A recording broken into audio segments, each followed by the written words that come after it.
So here's how to solve text overlap on mobile mode on Wix. It's actually quite easy to do, so make sure you watch to the end so you don't miss any important steps.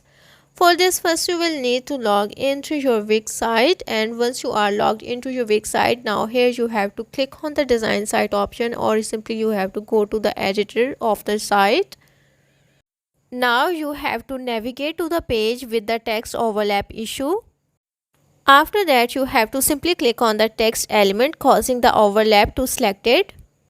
Once the text element is selected, now you have to click on the settings gear icon that appear above it. In the settings panels, look for the mobile tab or similar option that allows you to customize the appearance for mobile devices.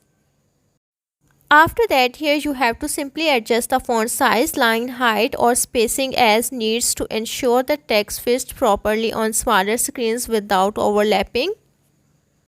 Once you have made all the changes, now preview the change in the mobile view by clicking on the preview option at the top. Make further adjustments if necessary until the text displays correctly on mobile devices. Here, as you can see, that my text looks perfect on my mobile view of the site. So that's how to solve text overlap on mobile mode.